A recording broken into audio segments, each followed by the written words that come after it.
Whatever you do, make sure you visit AshKickin.com for your home fragrance, health, and beauty needs. Quality products at a great price.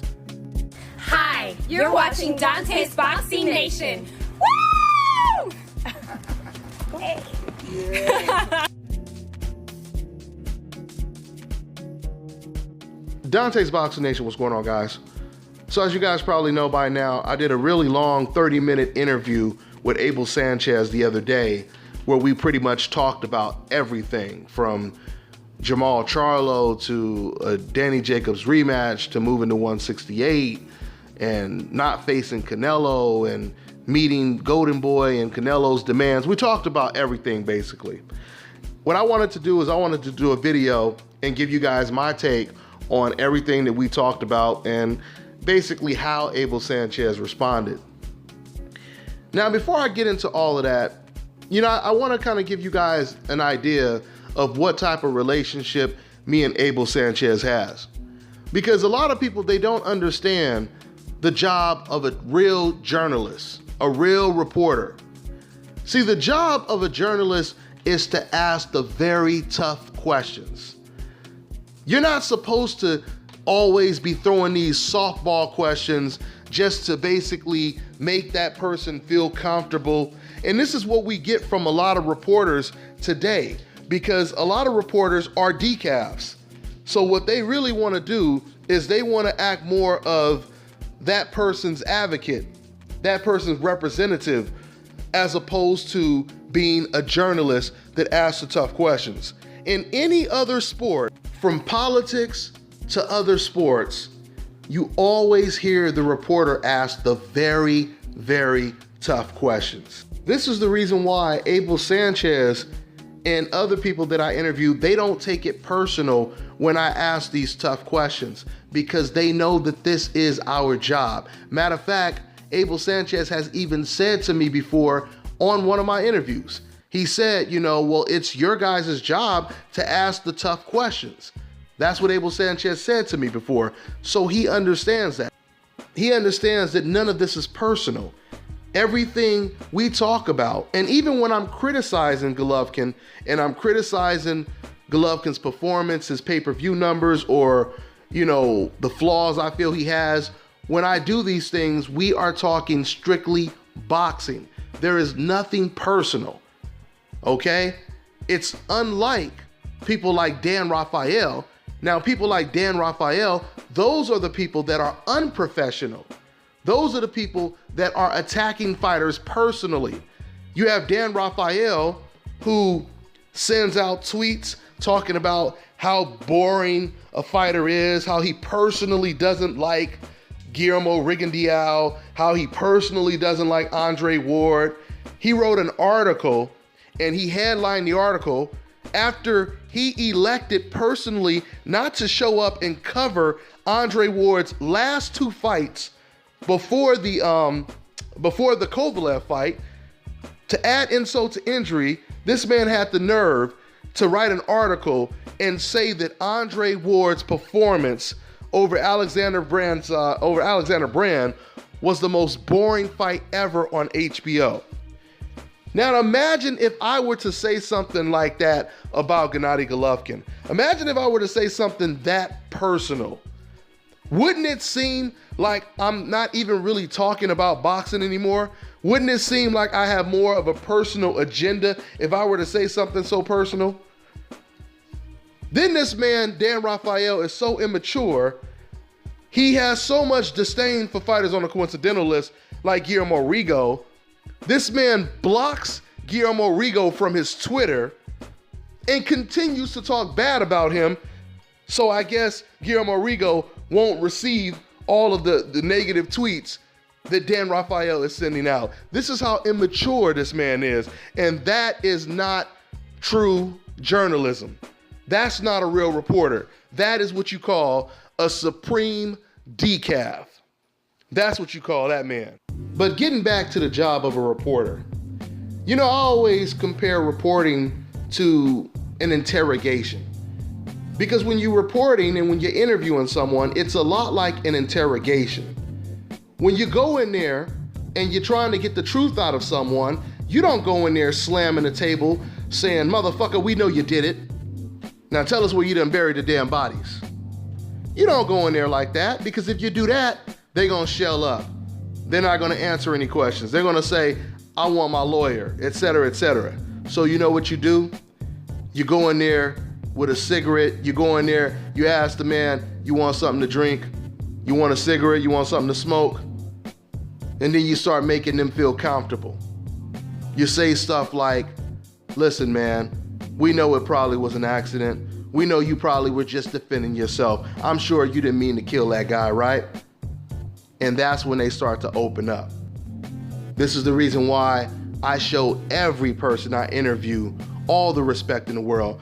Not only because I want to get as much truth out of them, but also it's because I have a lot of respect for anyone who's willing to give me the interview. Because Abel Sanchez doesn't give his phone number to anyone. He doesn't do exclusive interviews with anyone. He does it with me because he respects my work. And he always tells me that. And just because I don't agree with some of the things that Abel Sanchez says about his charge, Gennady Golovkin, that doesn't mean I don't have a lot of respect for him, because I do have a lot of respect for Abel Sanchez. We just happen to disagree on certain things when it comes to boxing. We also agree on some things as well. You know, that's pretty much what it comes down to, but none of it is personal. Like it often is with people like Jim Lampley when he's talking about fighters on the coincidental list, like Dan Rafael, like Max Kellerman, because Max Kellerman is starting to earn his stripes when it comes to rolling with the grand wizards of the decafs, Jim Lampley, Dan Rafael, and many more. The only difference with Max Kellerman is he's clever, because he'll throw a little truth in there every now and then to try to throw off the scent. That's how he gets down. I said it a long time ago, decafs are a lot like zombies. Once you get bit, once you become infected, you regurgitate everything that the other decafs say. And now you just a brainless, emotionally attacked boxing fan that is no longer doing this for the love of boxing, but for the love of your personal agenda. Which all of us have an agenda, but these people's agenda is to propel the man on the hope list. And no matter what, fight for him by all means necessary. So getting back to this interview that I did with Abel Sanchez, like I said, man, regardless of the fact that I don't agree with some of the things Abel Sanchez says, I have a lot of respect for Abel Sanchez. He's a very cool guy. He invited me to his training camp, gave me a tour of his house and where Golovkin sleeps half the year. So my point is, with all of that being said, I'm still going to speak the truth when it comes to talking boxing, because I'm not using the Dan Rafael, Jim Lampley approach. Once again, what I say, none of this is personal. And Abel Sanchez, he understands that. He gets it. Matter of fact, just to show you guys once again what type of relationship we have and how real I am with this, I sent him a text, and I'm gonna put the text up right now. I sent Abel Sanchez a text right after the fight. Here, let me go ahead and pull it up right now. So this was the text I sent to Abel Sanchez the next day after the fight. As you see, I sent him the first text, and then I put a little extras on the second one. I said, hey, Abel, let me know when you're ready. And then I sent him another text. I said, let me know when you're ready to answer the tough questions, LOL. And you see how he responded. He said, what tough questions? There aren't any. So, you know, he knows that when I interview him, I'm going to ask him the tough questions. Okay, so with all that being said, let's go ahead and get into the interview I did with him. And let me give you my thoughts on this interview. So I started the interview off saying, you know, Abel, when Golovkin fought Kell Brook, you guys were really hard. You and Golovkin were really hard on your guys' performance. I think Golovkin gave himself a 3 out of 10. You gave him like a 4 out of 10. I said, how would you rate Golovkin's performance against Danny Jacobs? And basically Abel Sanchez said, well, I don't want to, criticize Golovkin's performance, because if I criticize his performance, that'll be like I'm criticizing Danny Jacobs' performance because he was the one that lost. So the way I took that answer is he really didn't want to go down that road like he did before. I felt Abel Sanchez, he didn't want to give people ammunition by admitting that he didn't believe Golovkin put on the best performance. Now, he also said, it may be more of the fact that Danny Jacobs was better than, people expected, which is true. There's no doubt about it. Danny Jacobs did way better than people expected. Almost everyone expected Danny Jacobs to viciously get knocked out. So that is true. But at the same time, when you say, I don't want to, rate Golovkin's performance, because then it'll be like I'm saying Danny Jacobs did even worse. If that's the case, you would have to say that about Kell Brook as well. And we know Kell Brook, he did pretty well in that fight. Now, the main thing that we were talking about, or I shouldn't say main thing, because we talked about a lot of stuff, but we talked about the Danny Jacobs rematch. And to nobody's surprise, Abel Sanchez, he did not seem too interested in Danny Jacobs' rematch. He said, if we don't get the redhead, who we know who that is, we're going straight to 168. And by the way, guys, if I forgot to mention it in this video, if you guys didn't watch the entire interview, I'll put the link in the description box, and I'll also put the link at the end of this video, so you could click right on it at the end of this video to watch the whole interview. So, this is my whole thing when it comes to this rematch, excuse me. Obviously, we all know what time it is. We know that if Danny Jacobs would have got the decision, Golovkin and his team, they most likely would have been begging for a rematch. Just like Kovalev right now is begging for a rematch with Andre Ward. We know that the fans would demand a rematch if Danny Jacobs won the fight, right? But now, since Danny Jacobs didn't win the fight, you have a lot of these decafs and diehard Golovkin fans that are basically saying, whoa, that was a close one.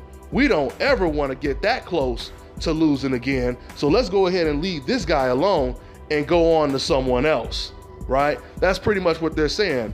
The whole thing reminds me of the Oscar De La Hoya Ike Cortez situation. For those of you guys who remember that fight, very, very competitive fight. A lot of people thought Cortez had won the fight. Cortez was knocked down. Matter of fact, Cortez and Oscar De La Hoya were both knocked down, but Cortez, he was knocked down twice in that fight. People still thought he won the fight. And I remember Larry Merchant asking Oscar De La Hoya at the end of that fight, are you going to give him a rematch? And Oscar De La Hoya said right away, he said, oh no. He said, there's bigger and better fights out there. No reason to give him a rematch. Oscar De La Hoya understood how tough that fight was with Ike Cortez, and so does Gennady Golovkin. But see, the problem with Gennady Golovkin, this is really crazy, because just about 6 months to a year ago, there was really no one at the middleweight division. It was like a dry-ass desert, and the only one walking in that desert was Gennady Golovkin. That's how it looked for quite some time. Then all of a sudden, out of nowhere, Danny Jacobs emerges, and he fights Golovkin, and now he becomes equal. He becomes Golovkin's equal. So now Golovkin has someone who can actually compete with him. Now we know that there's an opponent that Golovkin can fight right now in a rematch, and we all know that would be a 50-50 fight. So for the first time, if Golovkin were to go in there and fight Jacobs again, for the very first time, we would see Golovkin go into a fight that is actually considered a 50-50 fight, right? So you got Danny Jacobs now. On top of Danny Jacobs, you have Jermall Charlo, somebody who I personally believe Jermall Charlo beats Golovkin. Now, it's true what Abel Sanchez and many other people said. We need to see how Jermall Charlo is going to look against, a decent middleweight, someone like a David Lemieux, someone like a Chris Eubank, somebody at the top of the division. It's going to be really interesting to see how Jermall Charlo looks at the new weight. But if Jermall Charlo looks just like he looked at 154, but stronger, I pick Jermall Charlo to beat Golovkin decisively. I feel Jermall would do something that Danny Jacobs wasn't willing to do, and that's fight on the front foot. Because with With Danny Jacobs, he was doing a lot of counterpunching. Danny was waiting for Golovkin to get off first at least 80% of the fight. Okay? I don't believe Charlo would do that. I believe Charlo, he would control Golovkin with his jab because Golovkin has an excellent jab. But I believe Charlo's jab can probably match his jab. If not out jab Golovkin. He has a very strong jab. We've seen him knock down. Not only did he knock down Julian Williams with his jab, but he hurt him. The man got knocked down with a jab and was staggered, okay? So with that all being said, you have Jermall Charlo and you have Danny Jacobs. Now Golovkin has competition in that desert that he's been wandering around in. And now this is the time when he decides to go up to 168. You know, I told you guys this way before Abel Sanchez said it in my video, my most wanted video, that I told Abel Sanchez about, by the way, just to show you guys that I practice what I preach, and whatever I say to you guys, I say to Abel Sanchez. I told Abel Sanchez that, you know, I told people that Golovkin is now the most wanted fighter in boxing because he looked mortal in the Danny Jacobs fight. But anyway, in that most wanted video, I said in that video, I said I would not be surprised if Gennady Golovkin now decides to move up to 168 rather than stick around and face, excuse me, and face Jermall Charlo. That's what I said in that video. And then a day or two later, Abel Sanchez comes out and he says, after Billy Joe Saunders, we're not really waiting around for the redhead Canelo. This is what he said. You know, I mean, me personally, I've always wanted Golovkin to move up to 168 because there were bigger challenges. But of course, that was before the emergence of Jermall Charlo and Danny Jacobs damn near beating Golovkin. You know, there's a lot of unfinished business for Golovkin at 160 now, okay? So that's the reason why it makes sense for him to stick around. But I'm telling you, man, Golovkin is in a very, very tough situation right now. He's in a tough situation because he stays at 160. He has fighters like, there's going to be more pressure. If he doesn't, let's say, for example, he gets the Billy Joe Saunders fight and he beats Billy Joe Saunders. If he elects to stay at 160 and he can't get the Golovkin or the Canelo fight, I mean, even if he got the Canelo fight, because his career is gonna go on, even if he does get the Canelo fight. But let's just say he gets the fight or he doesn't get the Canelo fight. For whatever reason, he decides to stay at 160. Fans are gonna put more pressure on him to give Danny Jacobs the rematch.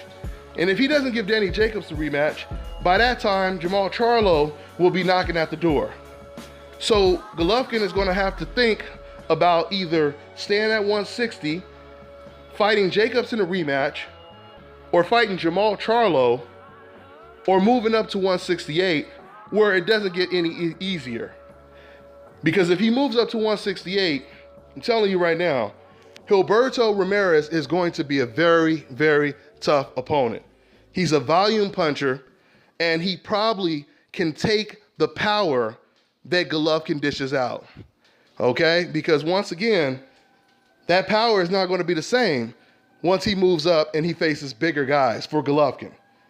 They'll be able to match his size and his power. Not saying that everyone is going to be as strong and as powerful as Golovkin, but it's going to be a little bit different. Just like it was when Arthur Abraham, I remember when Arthur Abraham was at middleweight. When Arthur Abraham was undefeated and he was at middleweight, he was a beast.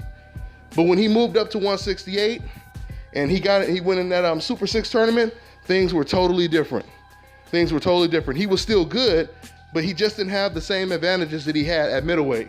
And I think that's going to happen to Gennady Golovkin when he moves up. And, you know, a lot of boxing fans, they know this. They know this. If you really think about it, because that great insurance, that great hope insurance Golovkin has, he's been covered for so long. So whenever, you know, we criticize Golovkin's skill, whenever we said, well, he hasn't really fought anyone and we don't really know how good he is, and that insurance covered him, and so many fans got upset when we said these things. Now all of a sudden at age 35, Golovkin fights a guy who he was supposed to obliterate. every fan in the comment section before the Danny Jacobs fight, they said that guy's getting knocked out and you're crazy. You have fans that was covering Golovkin so damn much that they had the nerve to actually even be upset that we were saying that the fight might be competitive. I was one of the main people saying, you know, this is a tough fight. Even though I picked Golovkin to win this fight, I said there's a lot of different ways this fight can go. I said even though I was picking Golovkin, I could see Danny Jacobs possibly winning this fight, right? When I said that, the fans, the decafs, they went crazy. They was like, how dare you say something like that? Golovkin's gonna kill this guy, this weak chin guy, et cetera, et cetera.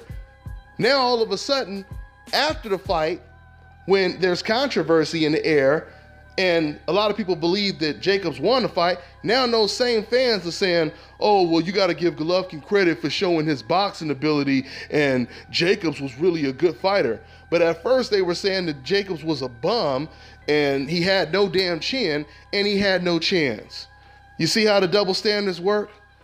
So with that all being said, when you really think about it, everything that people like myself, Bernard Hopkins, Robert Garcia, Julio Cesar Chavez, Teddy Atlas, Naseem Hamed, Anthony Joshua, Sergey Kovalev, Ruslan Provodnikov, Terrence Crawford, Bob Arum. Even though all of us have been saying the same things about Golovkin for the last 2 years, which is we don't know how good he is until he steps up in competition. Oscar De La Hoya is saying that Golovkin cannot fight going backwards. All of these things that we have basically been saying about Golovkin, even though it upset a lot of decafs, all of that stuff came to fruition this past weekend when Golovkin fought against Danny Jacobs.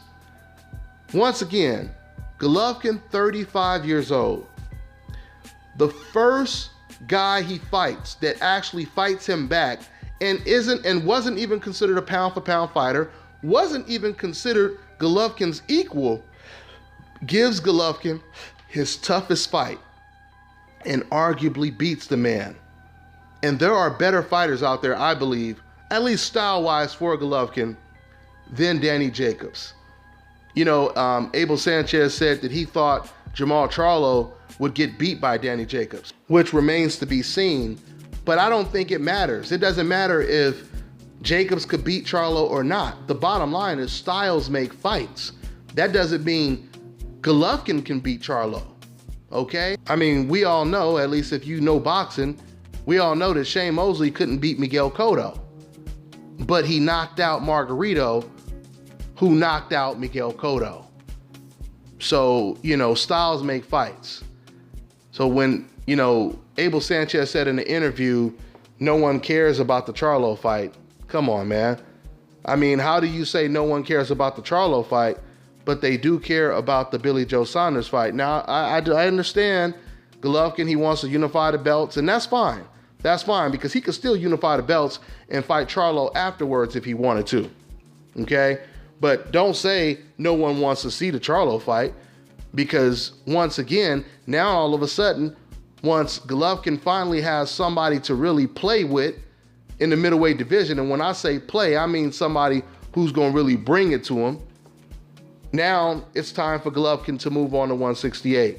So, I mean, you know, I prefer to see Golovkin versus Charlo, but at the same time, since I've been asking for Golovkin to move up to 168 for so long, I'm not going to cry too much about it, okay? I don't mind seeing Golovkin, you know, skip Charlo and go up to 168, but all I know is no matter which direction Golovkin goes from this point on, there are no more easy fights. There are no more easy fights. And Billy Joe Saunders might be the easiest of them all. Toriano Johnson is also another really, really good opponent. I believe Toriano Johnson is the Maidana of the 160-pound division, and it would really be interesting to see how Golovkin would deal with someone jumping all over him, you know, like a cheap-ass suit, just sticking to his ass, because that's what Toriano Johnson is going to do.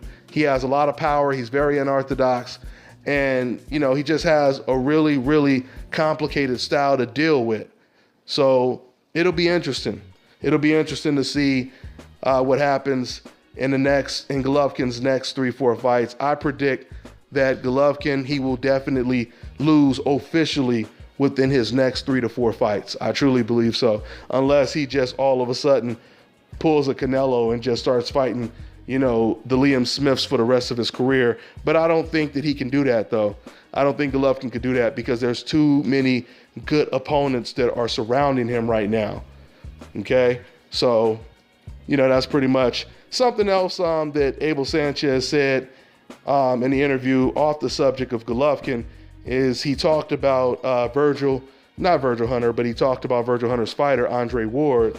And I asked him what he thought about the Andre Ward versus Sergey Kovalev rematch.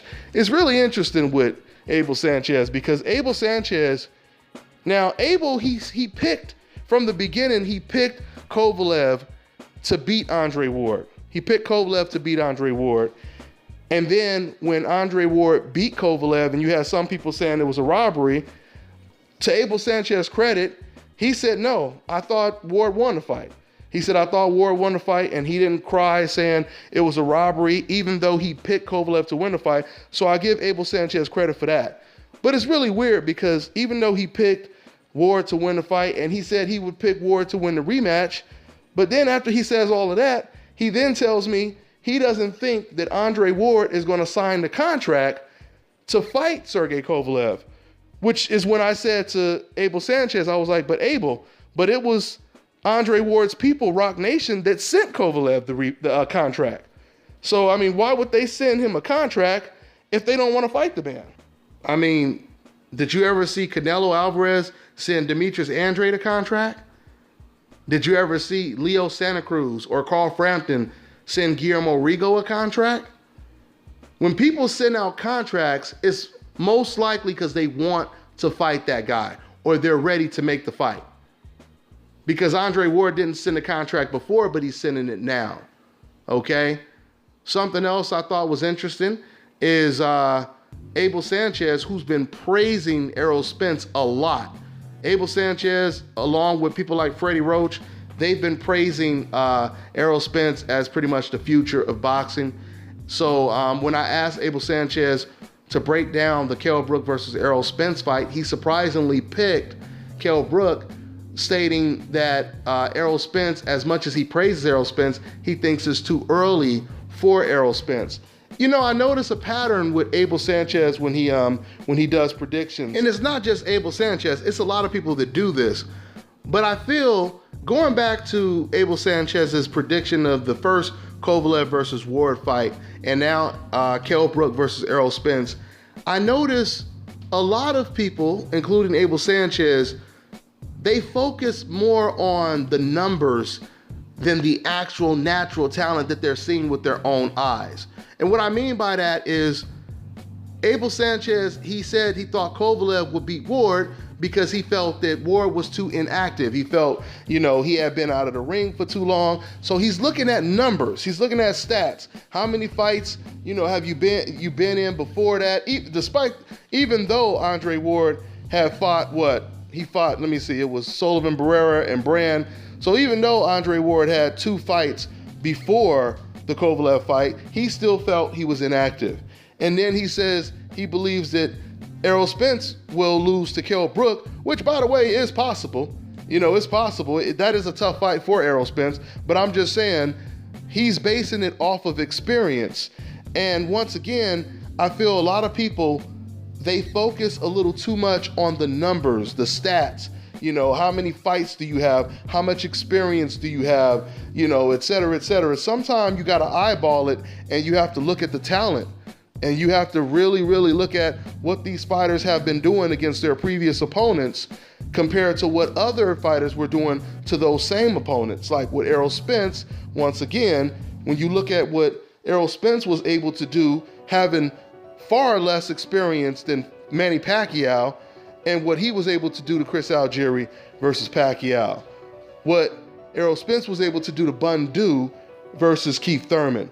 It doesn't really make sense when people try to say, oh, well, well, you know, Bundu was like 40, he was like 50 years old, et cetera, et cetera. But that excuse makes no sense because Keith Thurman, who's named one time, he wasn't able to knock out that 40-year-old man, right? And Manny Pacquiao, who was praised for having one of his best performances against Chris Algieri, knocked him down 6 times and couldn't get the job done. Okay, so you have to look at those things too, and not just numbers like, oh, inexperience. I mean, once again, when special fighters step up in competition, they always go into a fight where they have to fight against a guy who has way more experience than them. This is exactly what HBO and a lot of pundits said when Floyd Mayweather was 17-0 and he fought against the lineal champion who was undefeated at junior lightweight, Jermall Hernandez. And, you know, a lot of people said it was arrogance on the Mayweather side to take that fight so early. And that's why Jermall Hernandez was somewhat of a favorite in that fight. And we seen Floyd Mayweather obliterate Jermall Hernandez. So with all that being said, you know, I'm gonna go ahead and wrap this video up. I got some more videos I need to upload. We'll talk a little bit more about this, but I'm on to the next one, guys. This is Bobby, and you're watching Dante's Boxing Nation.